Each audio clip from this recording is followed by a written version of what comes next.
नमस्कार, मेरा नाम बबीता गौतम है और आप देख रहे हैं द वॉइस मीडिया। इस वक्त हम हैं दिल्ली यूनिवर्सिटी में, जहां पर आदिवासी लाइव्स मैटर को लेकर जो गोमपाड में नरसंहार हुआ, जहां पर आदिवासियों पर अत्याचार किया गया, वहां पर एक ओपन मीटिंग की गई है। हमारे साथ सोनी सोरी जी हैं, जो एक्टिविस्ट हैं, जो यहाँ पर मौजूद थी, जिन्होंने अपनी बात रखी। हम उन्हीं से जानेंगे कि अब इस मामले में आगे क्या होगा। जो हत्याएं हुई हैं, जो लोगों की जानकारी सामने आ रही है, उसके बाद अब आगे क्या होगा। हिमांशु जो एक्टिविस्ट है, जिनको गिरफ्तार करने की बात अब कही जा रही है, उस पर इनकी क्या राय है। मैम, बहुत बहुत स्वागत है आपका। आप मुझे बताइए कि हिमांशु जी ने कहा है कि मैं पैसे नहीं दूंगा और मैं गिरफ्तारी करूंगा, इस पर आपका क्या टेक है। वो बिल्कुल सच कहा है। हम भी यही चाहते हैं कि वो पैसे ना दे, बोले जेल चले जाएं। अगर वो जेल गए तो हम लोग की लड़ाई की ताकत बढ़ेगी। उस जंगल में रहने वाले आदिवासी की ताकत और मजबूत हो जाएगा, कमज़ोर नहीं। अगर वो चंदा दे दिए और पैसे दे दिए तो उससे हमारी ताकत कमज़ोर हो जाएगी। हमारे जंगल में रहने वाले आदिवासियों की स्थिति बहुत कमज़ोर है, क्योंकि हम लोग लड़ने वाले हैं। हिमांशु कुमार ने उस चीज़ को लड़ा है जो वास्तविक ये चीज़ हुई है। वो आज दिल्ली पहुंच गए हैं, वो बता रहे हैं कि इन बच्चे का हाथ किसने काटा, कौन काटा। सोडी शंभू जैसे लोग आके खड़े हो गए हैं, तो इसके बाद उसको बिल्कुल जेल जाने से वो हमारे लिए और सर उठ जाएगा। मैम, यहाँ जो गवाह जो आप कह रही हैं, जो लोग जहाँ यहाँ पे आए हैं, उनके मामले में और आपके मामले में क्या अंतर रहा था। जब आपको जेल हुई थी, जब आपके साथ जो पुलिस ने बर्बरता की थी, जो आपके साथ जो प्रशासनिक अधिकारियों के द्वारा हुई थी, और यहाँ पे जो लोग बैठे हैं, उनके साथ में और आपके साथ में क्या डिफरेंस आपको नजर आता है। देखो, अंतर कुछ नहीं है, वही है। उनके साथ भी गोली चलाई गई है, उनके परिवारों को मारा गया है, और उनके साथ इतनी बेरहमी से किसी की माँ को छीने, किसी का बेटा को छीने, किसी का पिता को छीने। आज सोडी शंभू जैसे गोली लगा है, और जो बच्चा है वो इतना छोटा नाजुक बच्चा, साल भर का भी नहीं आता, उसकी माँ को मार दिया, नाना नानी मार के उसके डेड बॉडी में उसको फेंक दिया, उंगली कट गई। इस तरह का हुआ है। वैसे मेरे साथ भी हुआ है।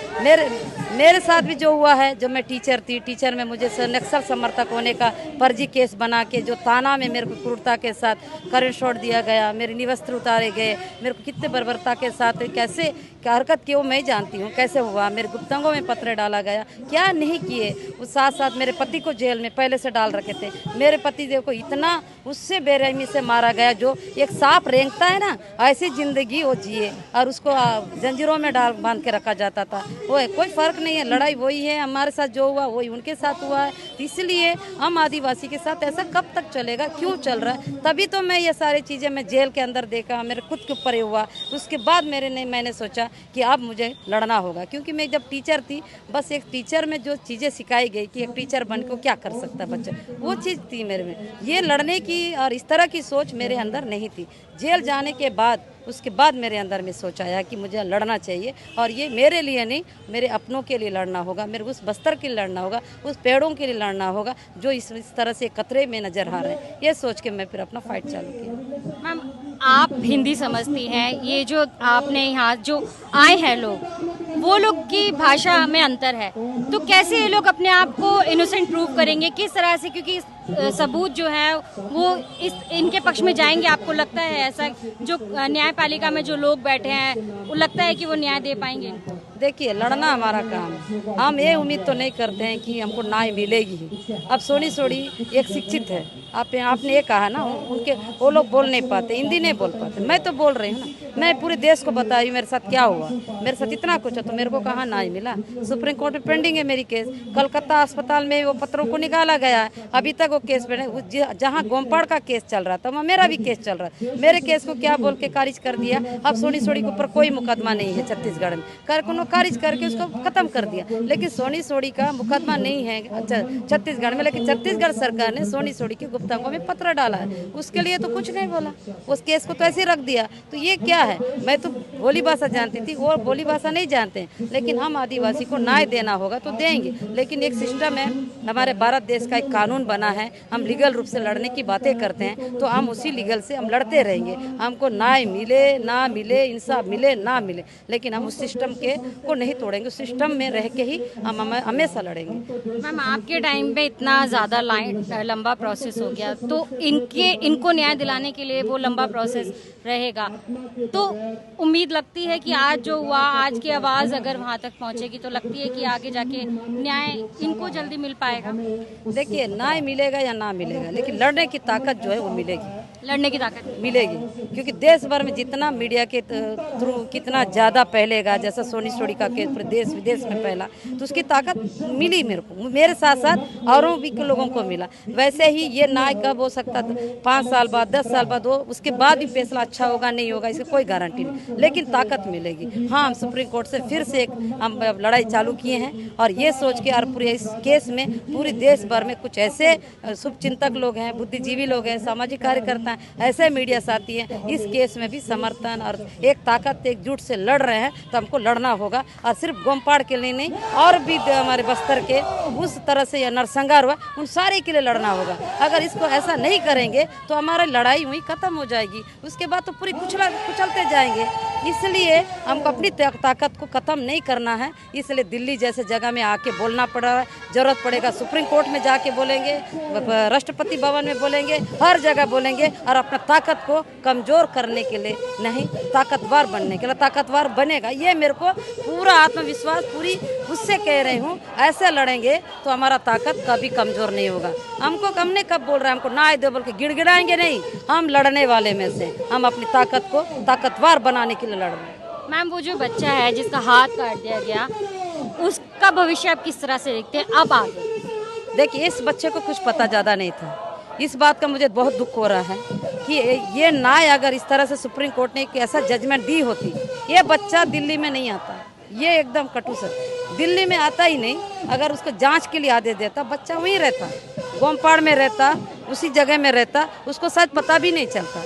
लेकिन इसकी गलत जजमेंट, ऐसा इतना विरोधी जजमेंट के वजह से बच्चा आज यहाँ आया है, आज बोल रहा है। जो बच्चा बोलता नहीं था, उसको ज़्यादा पता भी नहीं था, इस तरह खामोशी की दुनिया में जीने वाला बच्चा और दिल्ली में आके अपनी जुबान खोलने लग गया है। और ये बच्चा आने वाले दिन में मतलब इससे ज़्यादा जुबान और उसके दिमाग में आएगा। सोच लो ये बच्चा का भविष्य कैसा होगा। हो सकता है जितनी अच्छी उसकी शिक्षा मिले और जितना अच्छा उनको एक वो मिले, तो बेहतरीन एक दिन ऐसे स्थिति पैदा करेगा बच्चा कि हमारे आदिवासी के साथ शायद दोबारा किसी बच्चे का हाथ ना कटा जाए। सरकार से आप क्या उम्मीद रखती हैं कि सरकार पे आप इसका क्या टेक देखती हैं? देखिए, सरकार से क्या उम्मीद रख, जिस सरकार ने उसका हाथ काट दे उस सरकार से मैं क्या उम्मीद रखूंगी।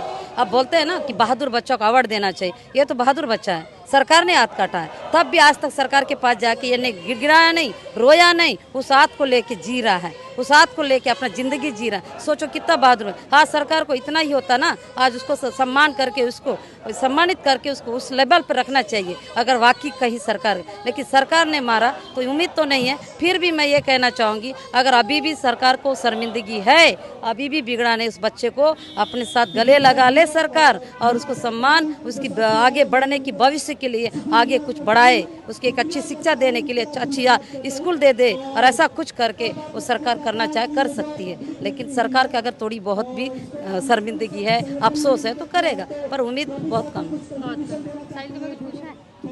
जैसे कुछ लोग जो गोंडी में बात करते हैं वो नहीं बता पा रहे हैं, लेकिन आपसे उन लोगों की बात हुई होगी, क्या कुछ यातनाओं से गुजर रहे हैं, उन्होंने क्या आपको बताया, वो जरा अगर दर्शकों को बता पाएं। बस मतलब दुख इस बात की है कि वो लोग हिंदी नहीं जानते, लेकिन पूरी बात बता रहे हैं। और उनकी जो बातें जो बता रहे हैं ना, जो लक्ष्मी हैं, लक्ष्मी जो बता रही है कि क्या हुआ था गोमपाड़ में, कैसे नरसंहार हुआ, कैसे लोग आए, कैसे गला काटा गया, कैसे सोडी शंभू पर गोली चली। सोडी शंभू का कहना है कि मेरे पर कैसा गोली चला। इसके जो बच्चे के माँ को कितना बेरहमी से मारे, उसका चेस्ट काट दिया गया, आँख काट दिया, निकाल दिया गया, उसका नाक काट दिए, कान काट दिए, उस चेस्ट तक काट दिए, उसकी गुप्त अंगों को करे। उसके बाद बच्चा उसकी माँ को पलट के ऐसे पलटा के उसके ऊपर बच्चे को फेंक दिया गया। उसके नाना को मारे, नानी को मारे, उसकी मौसी को मारे, और उसके बाद बाहर निकाल के वो घर से बाहर निकालें पूरी लाशों को। उसके बाद घर को आग लगा दिया घर। ये सब बता रहे हैं।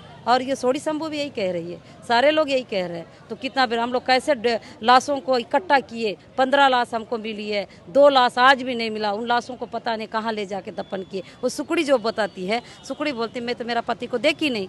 तो मैं बोले आपका पति का? मेरा पति जिनको गोली चला, जिनको मार डाले, उनको इकट्ठा कर रहे थे, उसको मतलब ढूंढ के वो समट रहे थे। उसी समय फिर पुलिस आई, मेरा पति को उठा के ले गई, और आज तक मेरा पति नहीं मिला।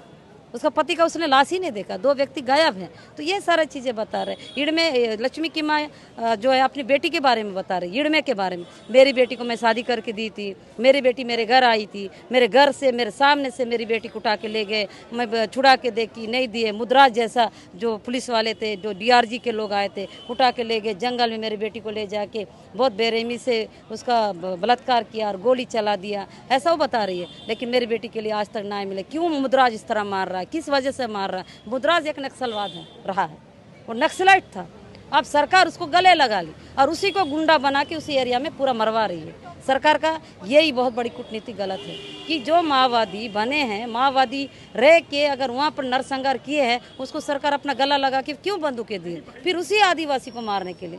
ये सरकार की क्या गलत नहीं है? अरे उसको अगर सरेंडर किया है, अगर सरकार के पास आया है तो उसको दूसरी नौकरी दे सकते हैं ना। फिर उसको वही बंदूक दिए, जो बंदूक वहाँ लेके लड़ा वही बंदूक यहाँ भी दिए। तो ये तो होना ही है ना, इसीलिए हो रहा है। वो तो बोल रहे हैं ना, सबसे ज़्यादा मुद्राज हमको ऐसा करता है। इड़मे को मुद्राज मारा, इस जगह में मुद्राज जो आदिवासी है पर नक्सलवाद था। अरे ये जो 17 लोगों को जो मारे ना, उसमें भी मुद्राज था।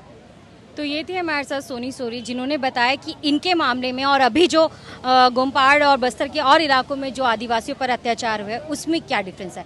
बबीता गौतम के साथ आप देख रहे हैं द वॉइस मीडिया।